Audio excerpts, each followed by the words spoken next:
Bom, novamente nós estamos aqui e quem está acabando de acessar o canal da igreja, Meu Bom Sábado, nós já tivemos uma participação prévia aqui, um momento de oração intercessora, mas Deus seja louvado por tudo, acima de tudo que Ele seja louvado. E agora nesta manhã eu gostaria de começar a pregar para você sobre um assunto importante, mas eu não poderia deixar também aqui de me congratular com um ministério muito importante da igreja, que é o ministério dos surdos. Todos os irmãos que são surdos ou mudos, esta é a linguagem correta, não é deficiente físico, surdo ou mudo. E também já aprendi que não é linguagem de sinais, viu? Todos vocês que estão aqui, que vocês sejam muito bem-vindos, e aqueles que participam desse ministério também, que Deus os use bastante para traduzir a mensagem do pregador. Eu não sou versado em Libras, mas que Deus abençoe vocês. Amém? Irmãos, vai aparecer agora para você na tela aí o tema de hoje que eu já havia anunciado previamente. A ira do Cordeiro. Pode Deus irritar-se? Eu quero convidar você a abrir a sua Bíblia comigo no livro de Apocalipse, capítulo 6. E eu espero que você em casa também acompanhe com sua Bíblia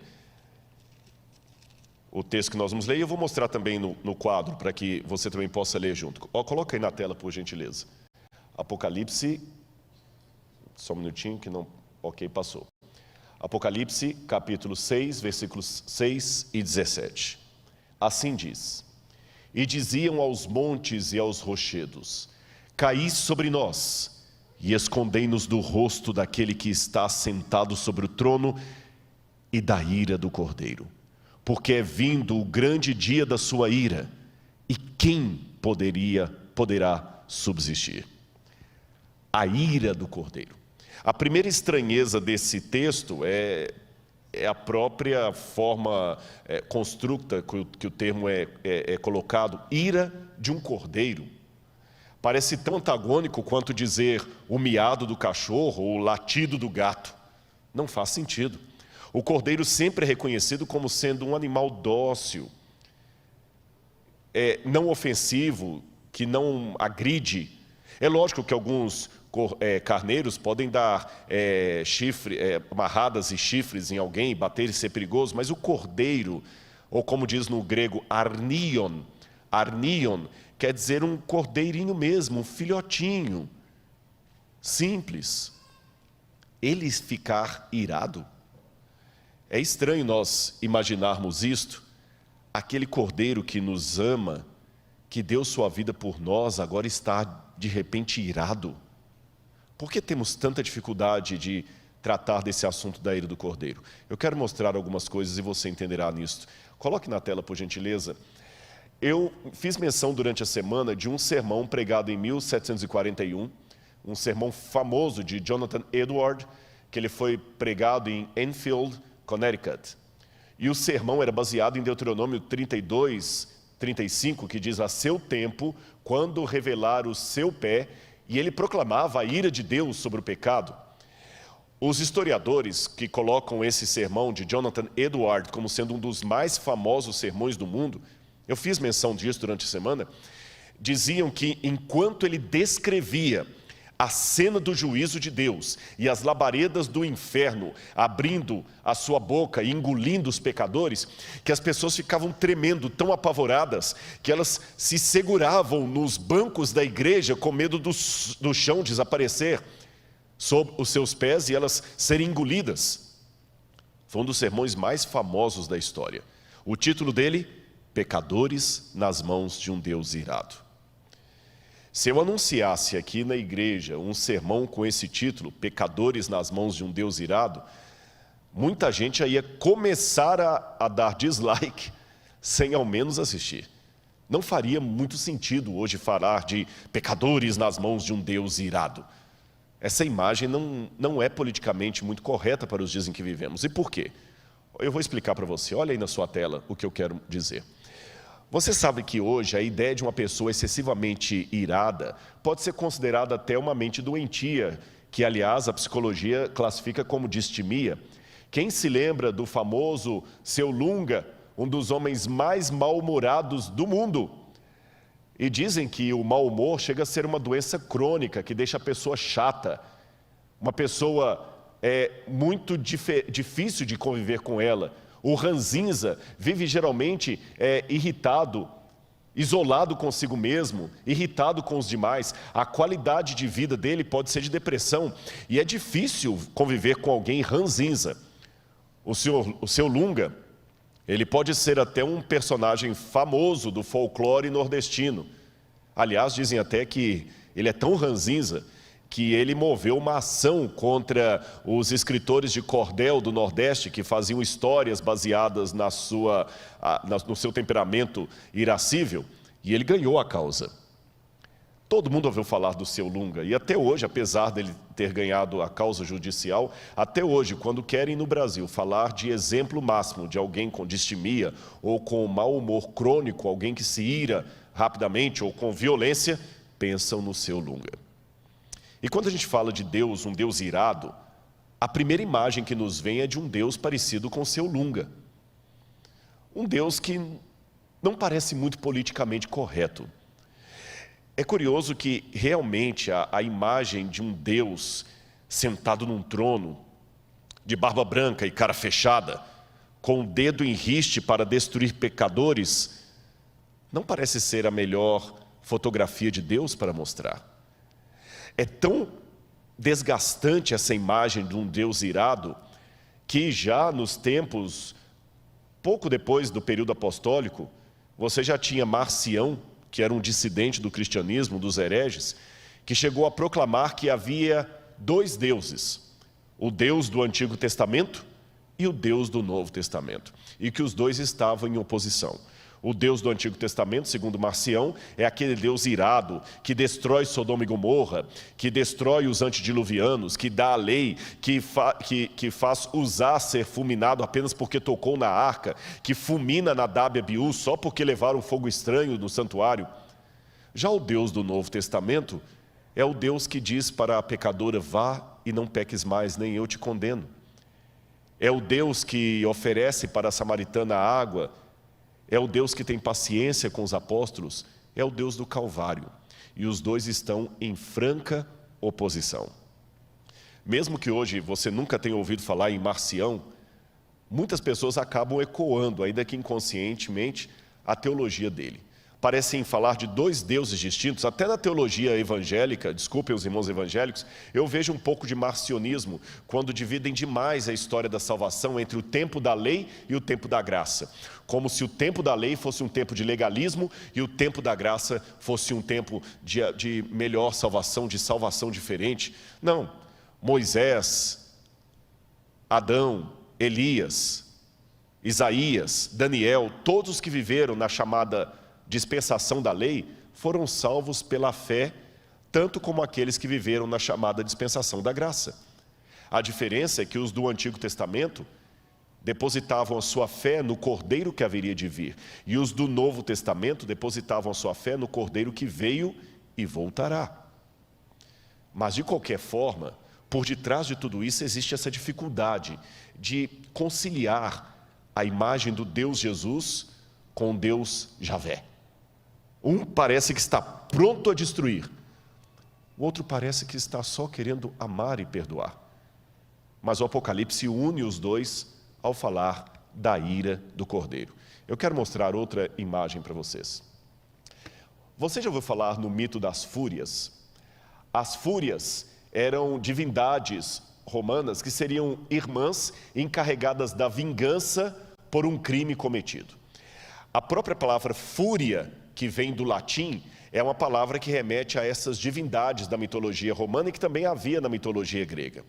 As fúrias, elas atormentavam tanto uma pessoa que até quando a sua alma ia para o Tártaros, elas iam atrás da pessoa atormentando pelos crimes que ele fez. Então a ideia da palavra fúria, de onde vem a palavra furacão, significa pessoas que querem atormentar. Então quando você fala da fúria de Deus, da ira de Deus, parece uma imagem das fúrias lá do Império Romano.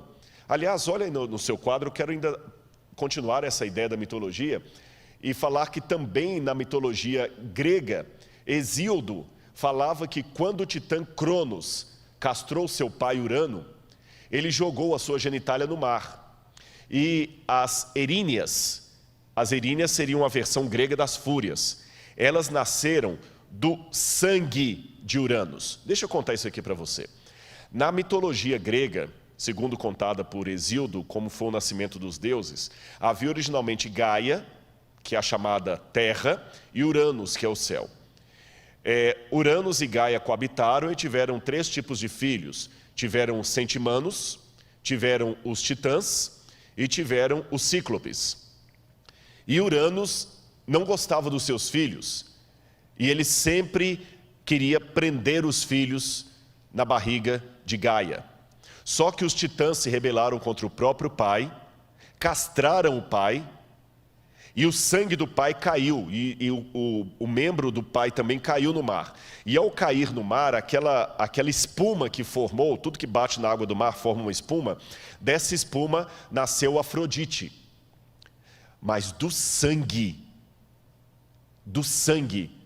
nasceram as fúrias. Isto mostra, de certa forma, uma origem até psicológica da fúria. Afrodite é a deusa do amor, ela nasceu da espuma do mar, mas do sangue, da necessidade de revanche, de vingança, nasceram as fúrias.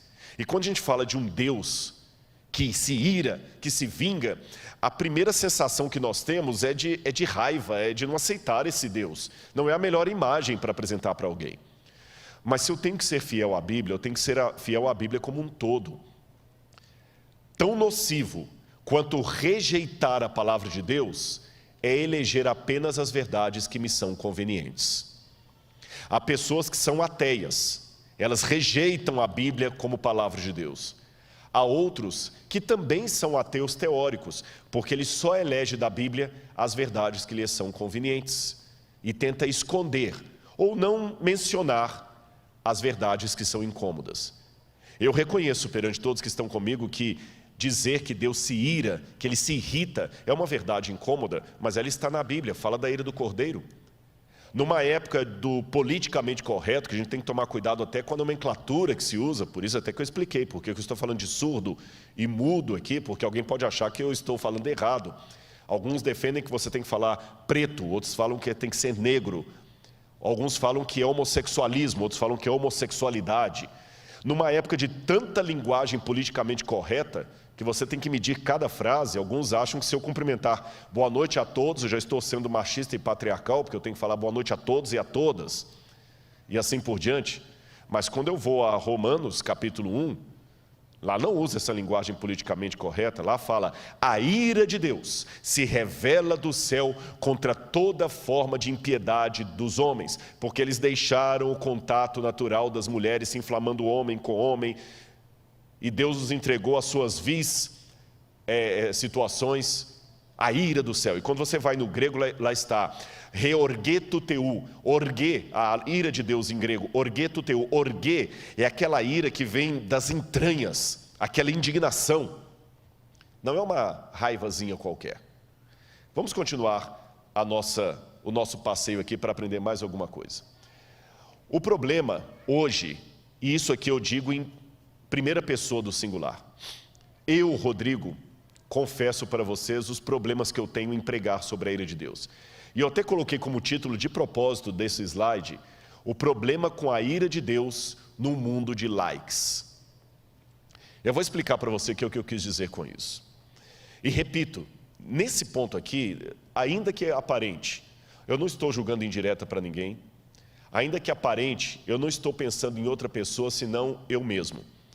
Eu estou expondo para vocês nesse slide a minha impressão, estou fazendo aqui uma sociologia da religião, se me permitem, a minha impressão do que aconteceu no púlpito cristão nos últimos anos, especialmente o púlpito adventista, mas os irmãos assembleanos, presbiterianos, batistas, católicos que estão me assistindo, e de outras religiões, podem fazer essa percepção também, e vocês verão que talvez na igreja de vocês a situação não é muito diferente. Tá bem? A situação não é muito diferente. O que eu percebo? E eu estou colocando também as dificuldades que eu enfrento. As dificuldades que eu enfrento. O que eu percebo é que a igreja, estou falando mais propriamente dito da igreja adventista, mas você pode ampliar isso para outras. A igreja adventista, no passado dela, ela tinha uma ênfase talvez muito legalista. Até eu tiraria o talvez, foi uma ênfase legalista. Compreensível pelo momento em que a igreja nasceu. Compreensível, não necessariamente justificável. Você sabe que quando você nasce em determinado contexto, você tem que dar uma ênfase, alguma linguagem que ela pode ser um pouco extremista. A igreja adventista surgiu numa época em que a lei de Deus estava sendo completamente ridicularizada, colocada ao pé. O universo norte-americano do evangelicalismo estava muito liberal e pouco espiritual. Se você ler até alguns depoimentos de pessoas da época, as igrejas estavam vazias, desanimadas, as pessoas não tinham convicção, os sermões eram todos lidos. Leia um pouquinho sobre as igrejas evangélicas nos Estados Unidos do século XIX e você entenderá o movimento adventista. Então a igreja adventista levantou dando muita ênfase à lei. Mas deu uma ênfase à lei tão grande, tão grande, tão grande, que ela se tornou uma igreja de discurso legalista. Em 1888, teve uma conferência nos Estados Unidos, em Minneapolis, para pela primeira vez a igreja começar a entender o que significa justificação pela fé e não pelas obras. Mas no Brasil isso demorou a chegar. No Brasil, até por volta dos anos 1980, o púlpito adventista ainda era muito, mas muito legalista às vezes na abordagem dele. Havia uma ênfase muito grande à doutrina em detrimento ao relacionamento. Quem é adventista de berço vai lembrar desse episódio que eu estou falando. Havia uma ênfase muito grande que era muito dada às regras. Não pode isso, não pode aquilo outro. O dia de sábado era mais um dia de não podes do que um dia de pode. O próprio pastor Alejandro Bullion contava de uma experiência de uma família que, para poder ensinar para o filho a importância do sábado, chamava o sábado de o dia feliz. E quando chegava no sábado, papai, o senhor pode brincar comigo? Não, eu não posso brincar com você hoje. Por quê? Porque hoje é o dia feliz, está lembrado? Ah, tá bom. Papai, o senhor pode jogar uma bolinha comigo? Não pode. Pode andar de bicicleta comigo? Não pode. Por quê? Porque hoje é o dia feliz. Papai, você vai ficar na igreja hoje o dia inteiro, que tinha comissão à tarde, de manhã, era filho de pastor? Vou, mas por quê? Hoje é o dia feliz. Aí quando chegava por volta de 2 horas da tarde, o menino já perguntava assim, falta muito para acabar o dia feliz? Essa era a visão do sábado. Não pode, não pode, não pode, não pode. E as pessoas tinham um medo muito grande. O grande pavor de muitas jovens da igreja era o seguinte, escuta, mas eu não posso usar uma calça comprida nem no trabalho? Eu ainda alcancei um pouco, que eu vim para a igreja nos anos 80, eu alcancei um pouco disso. Eu lembro que alguns irmãos defendiam que mulher não devia usar calça comprida nem para dormir, porque Jesus podia estar voltando à madrugada e se ela estivesse de calça comprida iria se perder. Era essa a ênfase, e doutrina, e quando você tinha as vigílias da igreja, eram vigílias para ficar estudando só Apocalipse 13, Daniel capítulo 2, e os irmãos sabiam de cor, era uma ênfase muito grande à doutrina, em detrimento a relacionamento com Jesus. E muitas pessoas adquiriram até um trauma da infância dele na igreja, porque tudo era muito fechado. Eu conheço filhos de pastor que ficaram até assim, meio revoltados com a igreja. Eu lembro de um deles, que na primeira colportagem, ele comprou uma calça jeans, daquela que tinha boca de sino, e quando ele chegou com a calça em casa, o pai bateu nele e rasgou a calça toda e falou, filho de pastor não usa calça jeans. Futebol era pecado, tudo era pecado. Mas, felizmente, a igreja aprendeu a justificação pela fé no Brasil, e aqui eu faço um pleito de gratidão ao ministério do pastor Alejandro Bullion.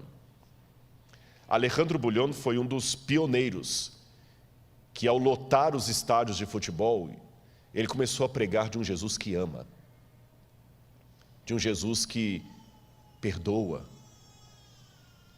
Antes disso, as pessoas tinham uma ideia de um Jesus que pune. Eu me lembro agora da história de Martinho Lutero. Martinho Lutero, no século XVI, quando ele também descobriu a justificação pela fé, Lutero fora criado dentro da teologia medieval, que também só acentuava a lei, os códigos, os dogmas da igreja. E Lutero chegava a dizer assim, eu tenho mais medo de Jesus do que qualquer coisa. E quando alguém o aconselhava a amar a Cristo, Lutero escrevia: amá-lo, eu odeio. Eu prefiro ouvir o nome de um demônio a ouvir o nome de Cristo.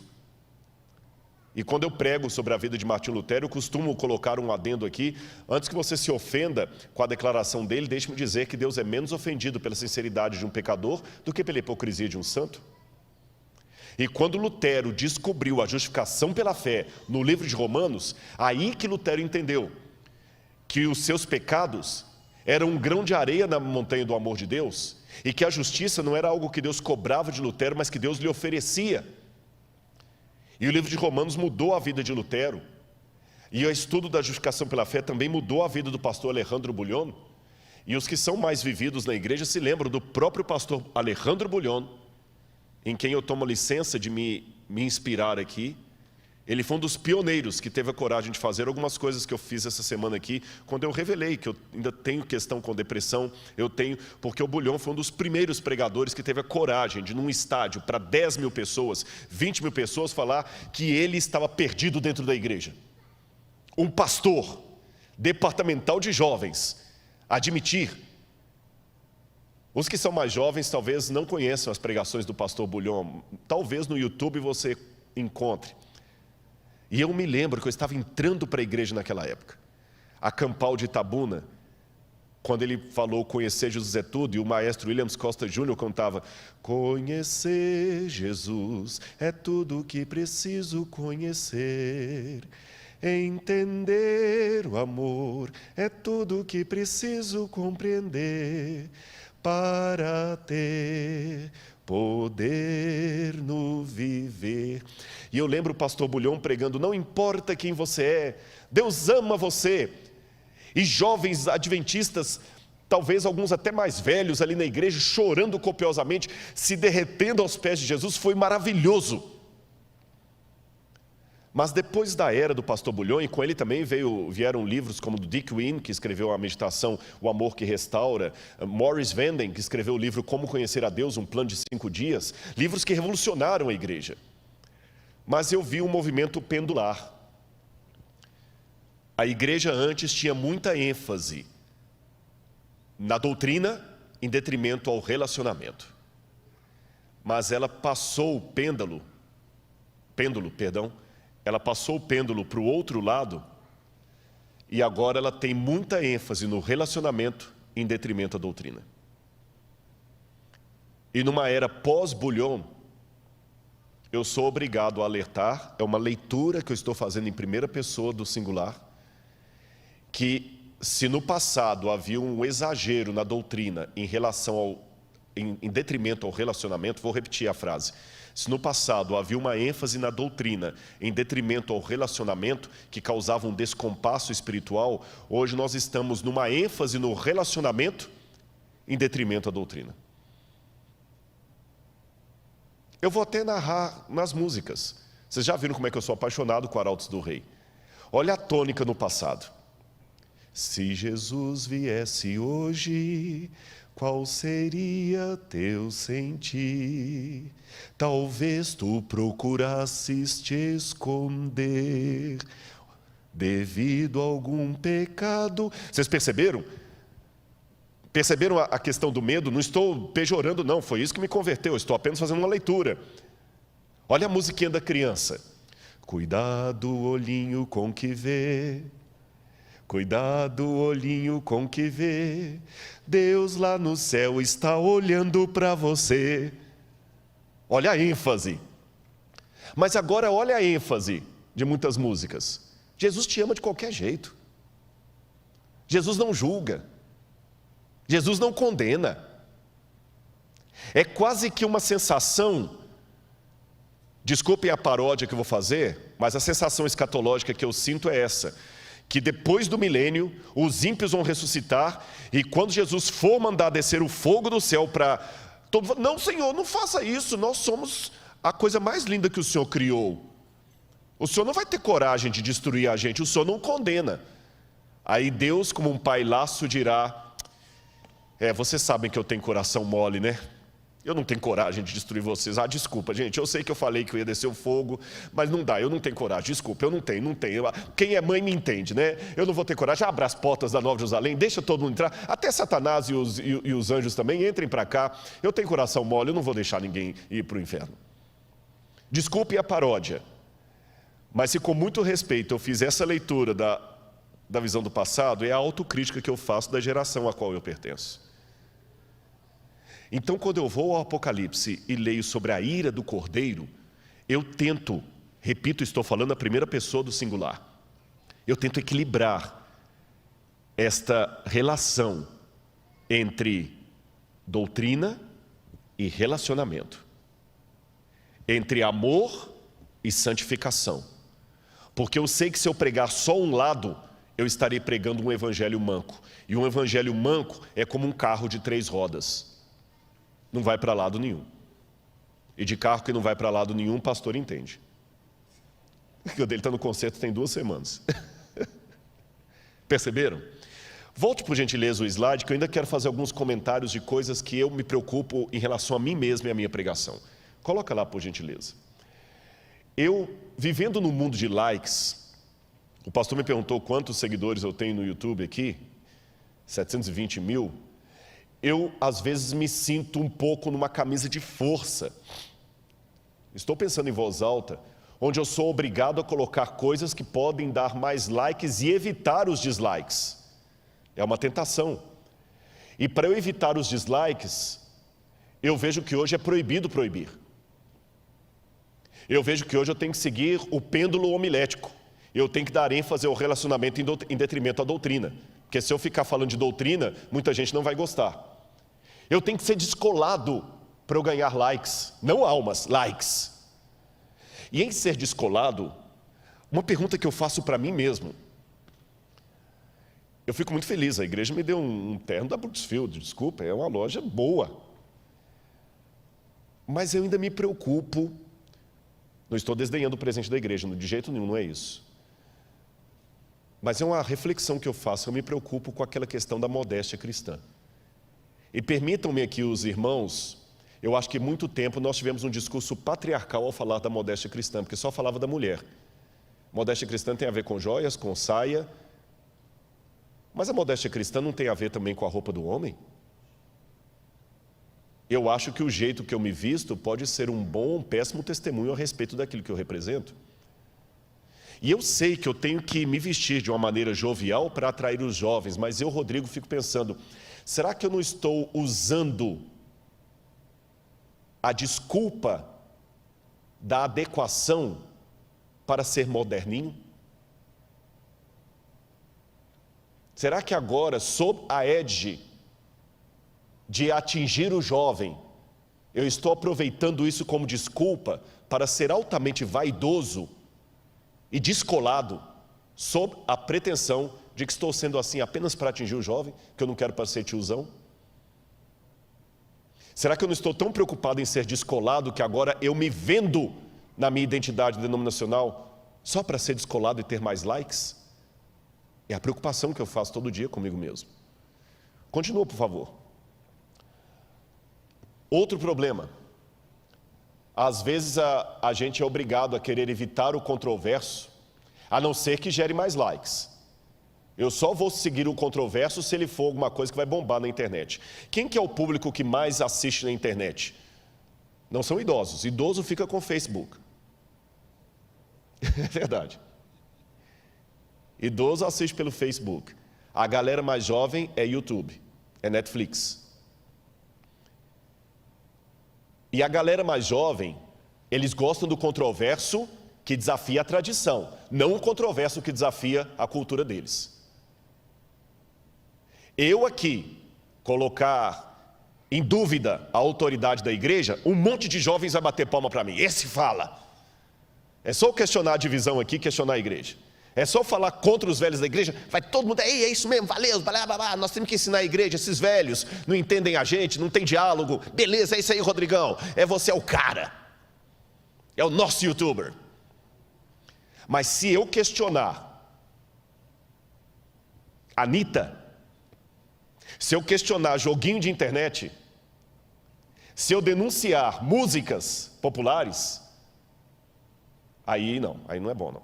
Não, aí a gente não gosta, aí para com isso.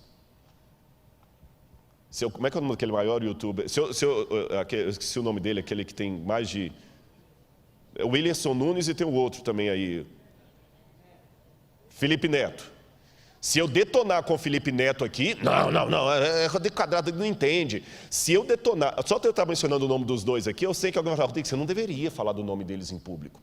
Tem que respeitar, nós temos que ganhar esse pessoal. Você está muito com uma ideia de nós e eles. Cadê o amor? Nós temos que abraçar, você não pode detoná-los em público.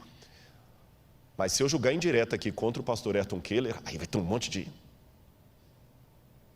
retweet. Parabéns, isso mesmo, fala mesmo. Ou seja, eu tenho que evitar assuntos controversos, a menos que seja um controverso que atrai a juventude. Se eu escrever um livro, A Vida de Ellen White, os mais idosos da igreja e teologandos vão ler para cumprir a matéria de História do Adventismo. Mas se eu escrever um livro, A Vida Secreta de Ellen White, a verdade que a igreja quis esconder, nossa! Eu não dou 2 dias para eu ter mais de 1 milhão de exemplares aí vendidos aí, até sendo na Veja. Entendeu o que eu falei do controverso? Que tipo de controverso eu estou sendo na internet? Vamos continuar aqui. Outra, eu tenho que aprender que no mundo de likes, o correto é falar de amor, mas nunca falar de santificação, renúncia. E por fim, pregar apenas verdades que são convenientes. Repito, irmãos, essa lista que eu apresentei aqui, Deus é testemunha. Eu não ia ser estúpido de mentir para o Espírito Santo. Deus é testemunha que essa lista eu fiz pensando no meu canal do YouTube. Essa lista eu fiz pensando na minha atitude. E não quero que você pense assim, o Rodrigo está falando isso porque ele é exemplo. Não. Eu estou falando que eu posso escorregar. E já escorreguei. Pode ser que amanhã eu coloque um vídeo que eu falo assim, gente, eu não deveria ter colocado esse vídeo. Meu Deus, que besteira que eu fiz. Às vezes eu dei uma resposta que não deveria ter dado. Mas eu estou apenas mostrando para vocês algo chamado alta crítica.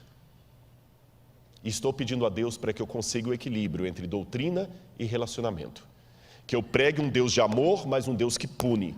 Que eu pregue um Deus que salva, mas um Deus também que destrói no lago de fogo e enxofre. Porque se eu não fizer um equilíbrio entre essas duas coisas, eu estou selecionando da Bíblia o que me convém. E Deus fala, isso não dá, quem comigo não ajunta espalha. Ou eu aceito a Bíblia de Gênesis ou Apocalipse, ou então não aceito a Bíblia, gente, porque está tudo em cadeia.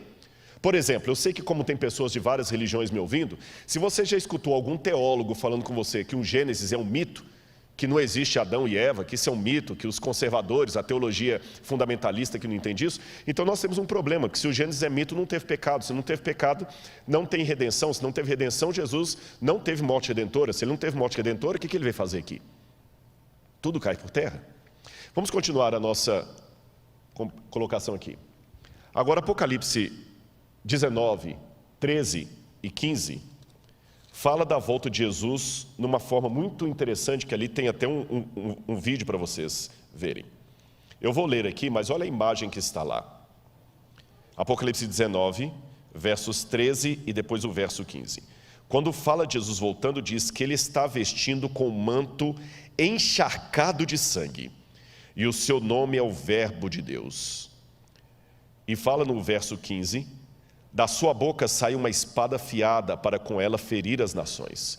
Ele mesmo as regerá com cetro de ferro. Ele mesmo é o que pisa o lagar do vinho, do furor da ira do Deus Todo-Poderoso. Eu já vi pessoas pregando, pois é, Jesus voltando com as manchas de sangue na sua roupa, o sangue redentor que ele derramou na cruz do Calvário. Com todo respeito aos irmãos que entendem assim, eu discordo. Esse sangue que está nas vestes de Jesus não é o sangue que ele derramou na cruz do Calvário. Sabem que sangue é esse? A imagem é dantesca. É o sangue dos ímpios que ele está pisando, porque a Bíblia fala que ele vem para pisar o lagar do furor, da ira do Deus Todo-Poderoso. E é desse pisado do lagar, do furor, que ele tira aquele vinho amargo e distribui a 7 anjos em 7 taças, para derramarem sobre o sol, sobre a lua, sobre o mar, sobre os adoradores da besta, as pragas que vão cair depois do fechamento da porta da graça, e que eu falei que gotas delas já estão sendo derramadas hoje, gotas, para a gente ter uma ideia do que vai acontecer depois. Olha essa imagem que eu vou mostrar para você, e você vai ver o que é um lagar, que muita gente não sabe o que é um lagar. Biblicamente falando, o lagar, só um minutinho, fugiu aqui o lagar está aí. Esta é a imagem do lagar. O lagar geralmente é como se fosse uma piscina feita na pedra, retangular, e você coloca as uvas ali, e quando você coloca as uvas ali, você coloca 2 ou mais pessoas, e eles colocam essa corda em cima para ele segurar na corda para se firmar, e enquanto a corda está ali, ele vai pisando o lagar. Por que ele sempre, para fazer o vinho, tem que pisar nele? É porque se você apertar a uva com qualquer instrumento que não seja o seu pé, você vai quebrar, além de esmagar a uva, você vai quebrar o caroço que está dentro dela, e ele derrama um óleo amargoso que estraga o vinho. Então o pé é macio bastante para não quebrar o caroço, mas firme o bastante para esmagar a uva. Volto de novo à imagem. Olha quando ele pisa o lagar, evidentemente que as vestes deles ficam todas salpicadas daquele tom tinto do vinho. É essa imagem do lagar que Jesus usa no Apocalipse. Só que ali ele está falando do lagar da cólera de Deus.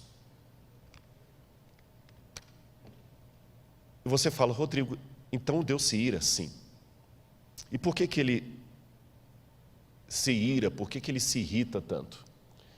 Eu quero mostrar a você o quadro. Antes de colocar lá, deixe-me falar a razão disso. Você sabe que quando a palavra shalom é usada em hebraico, às vezes traduzir não é fácil, por isso que de uma maneira muito injusta, porque eu admiro e parabenizo o trabalho dos tradutores, mas de maneira muito injusta, diziam os italianos que tradutor e traditório. O tradutor é um traidor, porque às vezes traduzir ao pé da letra não é fácil. A palavra não tem a mesma abrangência. A palavra shalom é uma dessas. Quando a gente fala em shalom em português, você imagina sempre a paz, pronto, serenidade. Eirene no grego, paz, pati em latim. Mas shalom em hebraico é mais do que paz, serenidade. Shalom significa bem-estar em tudo. Shalom significa segurança. Shalom significa proteção. Shalom significa prosperidade. Shalom significa realmente confiança em Deus. Shalom é uma coisa que só Deus pode trazer. Por isso que os judeus se cumprimentam dizendo Shalom, Shabbat Shalom, Shalom, Shalom. E Shalom é uma coisa tão forte, tão divina, que Deus declara guerra ao mal para estabelecer a Shalom. De modo que Shalom não é necessariamente a ausência de conflito, é comprar a briga para trazer a paz. Uma vez perguntaram a Marvel Moore, que era editor da revista Sign of the Times, por que Deus é tão bravo assim na Bíblia? Eu não gosto dessa imagem de Deus. Um Deus que vem com violência. É muito violenta essa descrição da volta de Jesus. E Michael Moore, como era editor da revista Sign of the Times, que era uma revista popular nos Estados Unidos, que vendia na colportagem, uma revista missionária, ele respondeu de maneira brilhante. Eu vou mostrar a foto do Michael Moore, do Marvel Moore para vocês aqui. Só um minutinho, deixa eu colocar lá na tela. Pode colocar lá, por favor. Está para trás aqui. Aqui, não, acho que passou já. Não tem problema, eu pensei que eu tinha colocado a foto dele, eu não coloquei, não tem problema, ignore. O Marvel Moore, eu vou responder o que ele disse. Ele virou para o homem que estava disgusting, né, com a atitude de Deus, de ser um Deus que pune, que ira, bravo. Essa imagem não é muito boa. E o Moore respondeu para ele assim, sabe por que Deus é tão bravo assim na Bíblia? Eu vou dizer a você. Como você reagiria se chegasse em casa e pegasse um desconhecido tentando violentar a sua filha caçula? O que você faria? Qual seria o seu sentimento? O homem respondeu: seria de raiva absoluta, de ir acima de tudo. Eu ia voar naquele camarada para proteger minha filha. E Moore diz: pois você acabou de descrever o sentimento de Deus. Eu sei que os sentimentos de Deus são superiores ao nosso. Eu sei disso. Mas eles não são totalmente desassociados do nosso. Quando eu digo que os sentimentos de Deus são superiores aos meus, é porque a comparação não é exata. Nós falamos de Deus por analogia, não por verossimilhança. É por analogia. Por exemplo, eu amo, Deus também ama. Mas eu não amo como Deus ama, porque Deus é amor. Eu não sou amor. A essência de Deus é amar. A minha não. Porque eu amo, mas eu poderia não amar. Deus não tem como não amar. Deus é pai, mas Deus não é pai como um homem normal é pai. Porque o homem, para ser pai, tem que ter uma mulher com a qual ele tem relação sexual e nasce uma criança. Deus gera filhos sem precisar ter uma parceira, uma companheira. Entendeu? Mas isso também não significa que quando eu digo Deus Pai, que não tem associação nenhuma com a figura paterna no bom sentido dela. Isso não significa que quando eu digo que Deus ama, não tem nenhuma analogia com o fato de uma mãe que ama o seu filho. Por isso que eu digo, Deus está mais interessado em salvar você do que uma mãe de tirar um filho de uma casa pegando fogo. E na ótica divina, no caráter de Deus, a justiça e o amor não são coisas opostas. Então, mesmo amando, ele exerce a sua ira. Sabe por quê? A ira de Deus é contra o mal. Então, quando ele acerta os ímpios, não é os ímpios que ele quer acertar, mas o mal que eles incorporam. É como se eu falasse assim: saia da frente porque eu vou ter que atirar. E você não sai da frente. Você não é o meu alvo. O meu alvo é quem está atrás de você. Mas por você não aceitar sair da frente, eu acabo acertando você. Quando Deus coloca a ira dele sobre os ímpios, não é os ímpios que ele quer acertar, é o mal que eles não querem deixar. Aquela imagem do lago de fogo e enxofre é Cristo também chorando, porque eles não precisavam estar ali, porque ele enfrentou o lago de fogo e enxofre por eles. Por outro lado, a ira dele é justamente pelos problemas que você passou.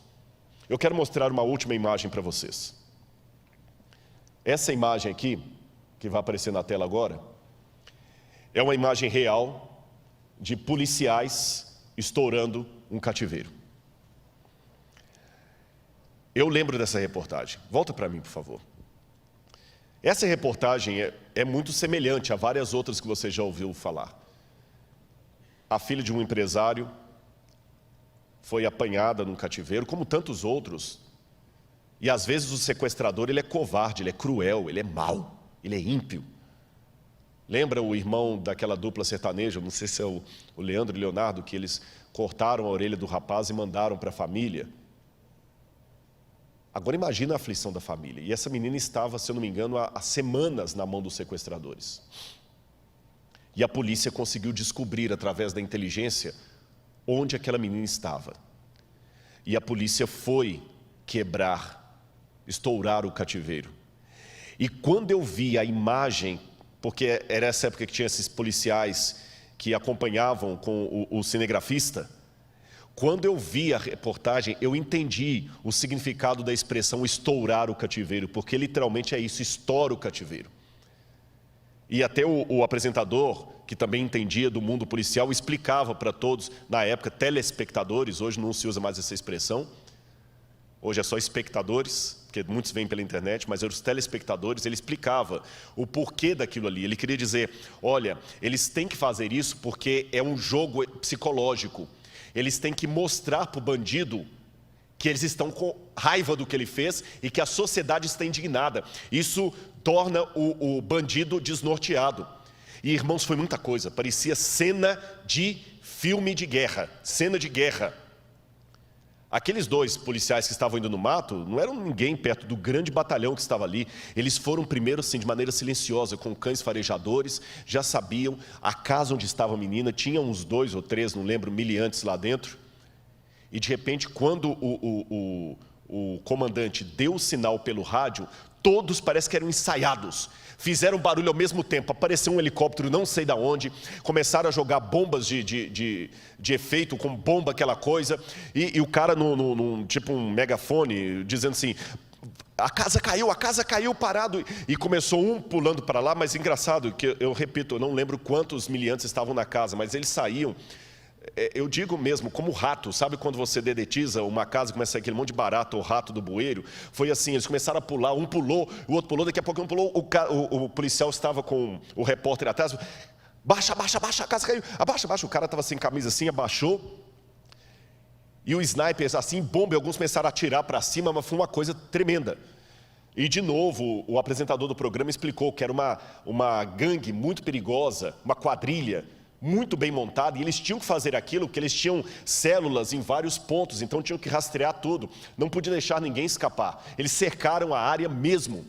E é lógico que todo aquele barulho, toda aquela explosão e cachorro latindo, aquela coisa que assustou os bandidos, assustou evidentemente a moça que já estava apavorada. Num primeiro momento, ela não ficou aliviada, ficou apavorada. Ela entrou em choque. E automaticamente já veio uma policial feminina. Parecia que estava chuvoso aquele dia, e a policial feminina já colocou um cobertor, né? Falou: calma. Parece que a policial tinha até treinamento em psicologia. Calma, estou com você, tá tudo. Já vieram os paramédicos, e ela tremendo, sem entender. Você viu que ela saiu meio trêmula. Calma, você. E eu lembro, ela falou assim: você está salvo. Eles colocaram um quadriculado no rosto da menina: você está salvo. O seu pai mandou buscar você. Meus amigos, meus irmãos, a volta de Jesus é descrita na Bíblia com barulho, som de trombetas, terremotos. A terra vai entrar em combustão. Um dia desse que a gente estava voltando para o hotel, eu estava comentando com a irmã Geni. Ela falou: já pensou a volta de Jesus, esses prédios todos caindo? Eu falei: eu fico imaginando como é que vai ser. A terra vai se abrir, vai vir fogo, vai vir raio do céu, barulho, terremoto, trovão. Não se preocupem, a tropa de elite de Deus está vindo com fúria, com raiva, para tirar você desse cativeiro. Meu irmão, na Bíblia não diz que é pecado nós irarmos. Irai-vos e não pequeis. A Bíblia fala que eu não devo ter rancor, falta de perdão, mas a ira contra o pecado eu tenho direito a ter. A indignação com que o diabo está fazendo comigo e com você, eu tenho o direito de ter. Deus me deu esse direito legítimo. Ter paciência no sofrimento e na provação que eu tanto preguei não significa masoquismo, não significa gostar de sofrer. E quando um pregador se levanta com indignação e denuncia algumas coisas do púlpito, não é por amor do panfletário, é uma indignação coletiva do que está acontecendo nesse mundo. Eu estou indignado por haver crianças morrendo na África. Eu estou indignado por haver crianças morrendo no Brasil. Eu estou indignado porque há mulheres que estão apanhando do marido em casa. Eu estou indignado pelo que o diabo está fazendo na minha vida. Eu estou indignado até com os erros que eu cometo, ou que o diabo às vezes me faz cometer. Alguns voluntários, outros levados, não importa. Eu estou indignado pelo que está acontecendo com você. Então Deus está voltando. Ele fala assim: basta, o diabo já foi longe demais. E sabe aquele pai que entra para defender sua filha e luta com o bandido? Deus está voltando para lutar por você. É por isso que a volta de Jesus é uma cena de ira do Cordeiro. Ele vem. Eu espero que você não seja atingido pela ira de Deus, porque, como eu falei, o alvo da ira de Deus não são os ímpios. O alvo da ira de Deus é aquilo que o ímpio voluntariamente abraçou e não quis soltar. Quando o fogo de Deus desce contra os ímpios e o diabo, o alvo deles não é os ímpios, o diabo, porque o diabo, na verdade, é um apelido que ele teve depois. Ele era um anjo.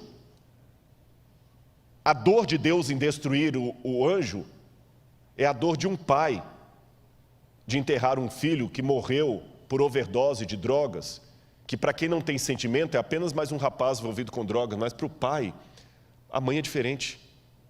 Para mim é mais um drogado. Eu posso até falar que é um vagabundo, um drogado, mas para a mãe, ela vê aquele drogado Ela sabe que ele saiu da barriga dela. Ele mamou no seio dela. Ela o viu dando os primeiros passos. E agora o ver na Cracolândia morrendo com overdose, roubando para alimentar o vício, isso dói numa mãe. A mãe do pior bandido tem um misto muito grande, porque ela sabe que ele é um marginal, que ele matou, que ele é cruel, que ele é líder do tráfico, mas ele saiu dela. Eu não consigo imaginar que Deus terá prazer em destruir o diabo, porque para mim ele é o diabo. Mas Deus o viu como um anjo que foi criado, Deus o viu emitindo as suas primeiras palavras, Deus o viu quando ele ainda era um ser de luz no céu. Deus não tem prazer na morte do ímpio, isso está na Bíblia. Mas Deus tem que destruir o mal. E se o diabo, por decisão própria, quis incorporar o mal nele e ficar agarrado ao mal, Deus o destruirá, porque vai destruir o mal que está nele e ele vai junto. E assim vale por todos os ímpios. Mas este destino do diabo e daqueles que se unirem a ele, não precisa ser o seu destino. Você pode estar do lado da luz. Então, enquanto o quarteto vem aqui à frente, eu pedi que eles cantassem de novo a música de Breve Jesus Voltará, porque eu imagino e quero levar a sua mente agora comigo como uma projeção mental ao futuro. Hoje é apenas uma imaginação, que em breve se tornará uma realidade.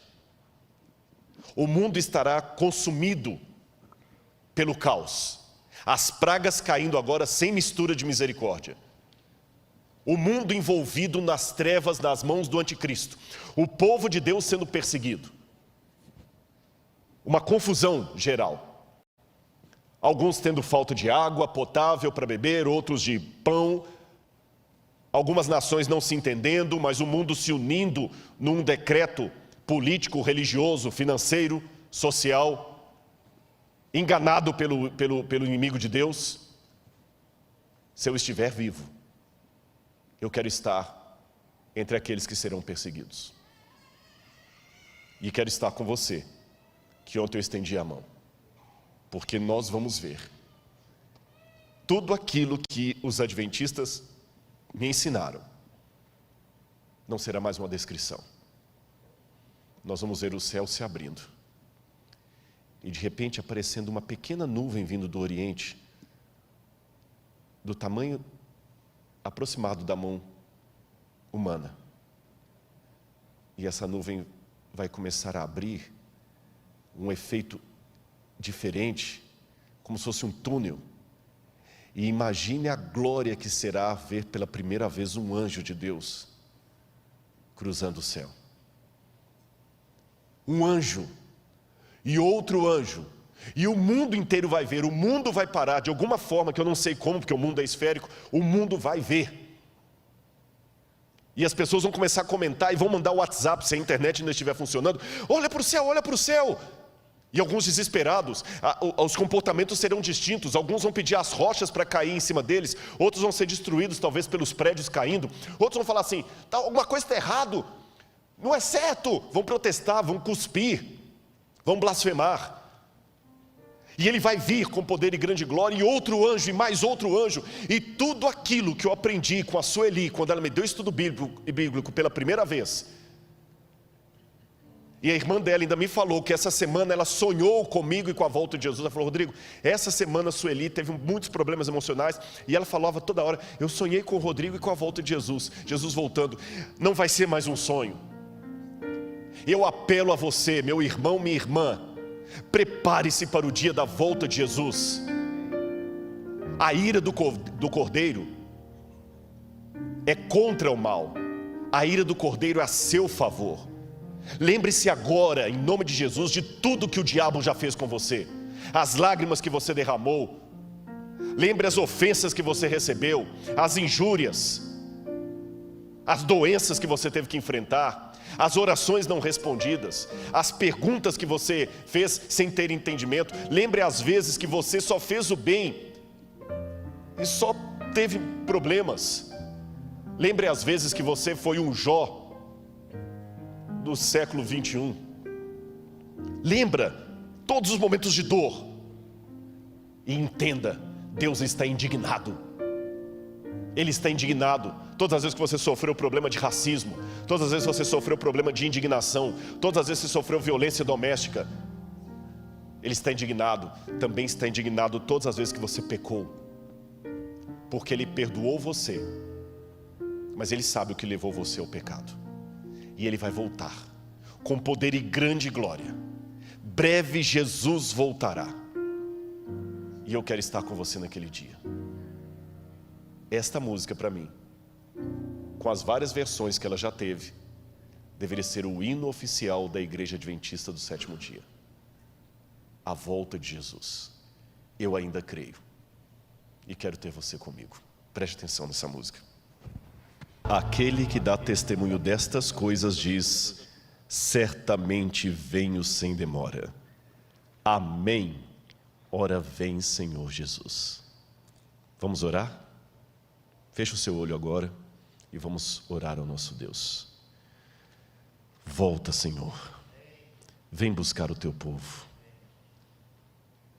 Nós estamos cansados desse mundo, ó Pai. Porém, mais do que ver um mar de vidro, mais do que viver eternamente, mais do que ter o pão da vida, nós queremos ver o nosso Jesus. Nós queremos o céu porque teremos a companhia de Cristo para sempre. Fica conosco, ó Deus. Eu procurei fazer a minha parte aqui, usado por Ti. Que o Teu nome seja louvado por tudo e pelas pessoas que estão sendo ganhas por Tua palavra. Eu abençoo a todos agora, com a bênção do Deus de Abraão, de Isaque e de Jacó. Cuida dos Teus filhos, por amor do Teu nome. Amém, Senhor. Foi um prazer estar com você, que Deus abençoe você ricamente. E lembre-se, dia 7 de outubro, dia 10 de outubro, nós estaremos de volta aqui para a Maratona Espiritual. Um bom sábado, que Deus abençoe a todos. Amém.